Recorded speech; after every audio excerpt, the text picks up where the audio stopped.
자, NPL 투자의 장점은 항상 배당금에 중심을 둔다고 했죠. 내가 채권에 투자를 해도 집의 소유가 되는 건 아니죠.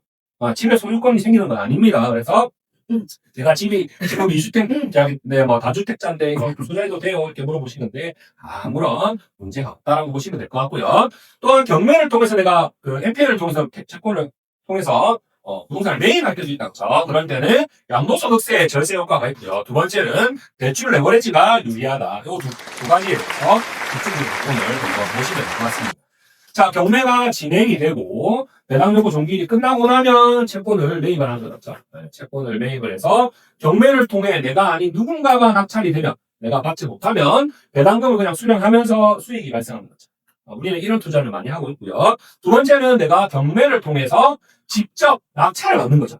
낙찰을 받아서 재매각을 통해 수익을 실현시킨다라고 보시면 될 것 같아요. 그래서 오늘은 유입에 대해서 한번 얘기를 하는 거고요.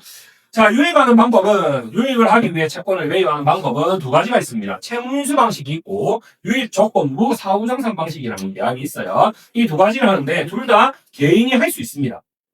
개인이 채권자와 바로 직접적으로 할 수 있는데, 자, 채무인수 방식은 이렇게 근저당이 있으면 채무자가 A씨라고 했다 그러면 똑같이 이 전체적인 이 부동산이 내가 낙찰받으면서 B 나한테 넘어오지만 이 전체는 똑같이 그대로 가는 거예요.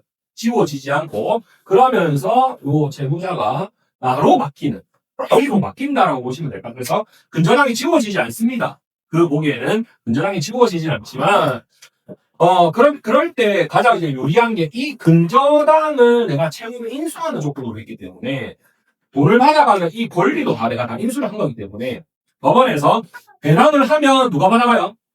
내가 받아가잖아. 실제로 그래서 배당하는 이 절차를 없애달라고 하는 게 상계, 어차피 내가 내고 내가 받을 거니까 상계해주세요라고 하거든요.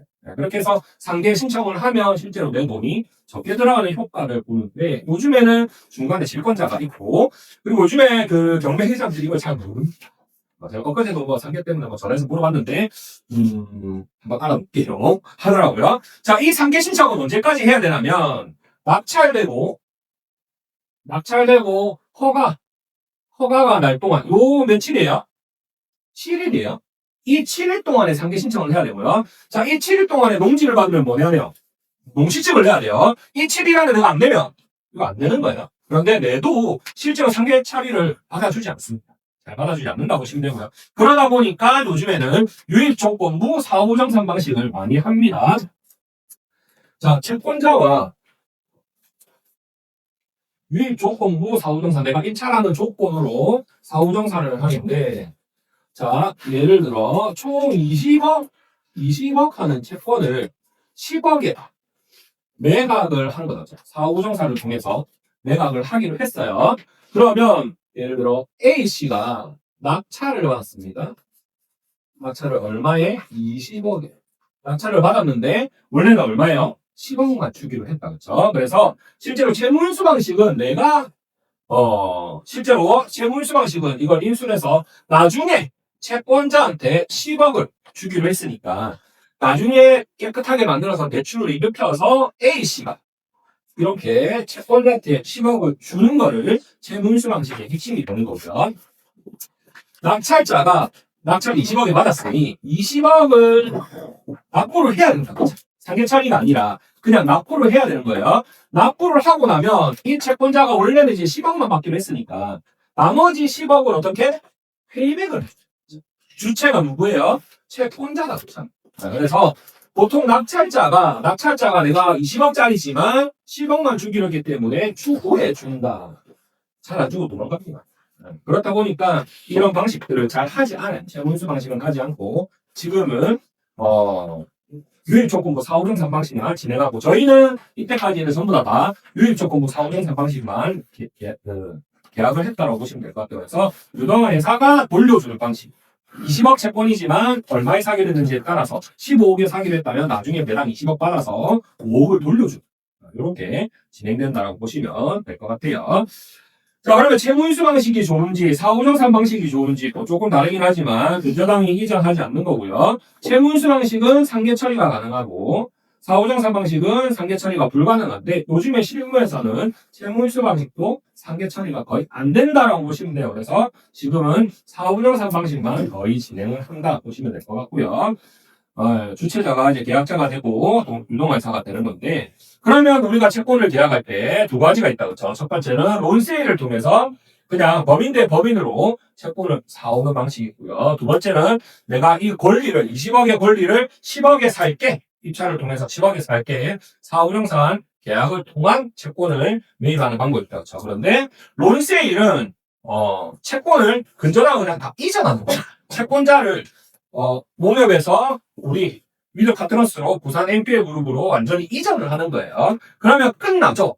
정산이 끝나버립니다. 그러면 은행에서는 이게 수익인지 마이너스인지 바로바로 나오는 거고요. 사후정산 방식은 근저당 이전 없이 나중에 배당받으면 페이백을 주면서 끝나는 거예요. 그렇다 보니까 계속해서 근저당이 설정되어 있으면 배당받는 날까지 이제 되어 있으니까 그러면 그때까지 계속 비용이나 이런 것들이 발생하죠. 연체율도 그대로 가지고 있는 거예요. 그렇다 보니까 은행에서는 뭐 폭넓게 사후정산 방식을 통해서 할 것 같지만 하지 않습니다. 그렇게 하지 않고 거의 론세일로 많이 매각을 한다라고 보시면 될 것 같아요. 그런데 유동화 회사라든지 이런 데서는 사후정산 방식도 하고 있으니까 내가 개인적으로 해야 되겠다 하시는 분들은 론세일을 통해서 한번 했다가 채권을 매입했다가 듣기 이전비 들고 사후정산을 추가로 든다고.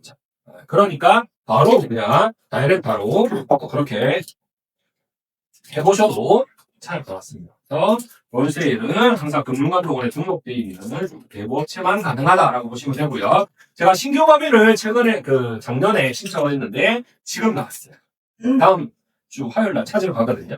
작년 8월 달에 만들었는데 신청했는데 지금 벌써 한 8개월 더 걸렸다고 했죠. 그러니까 예전보다 더 오래 걸려요.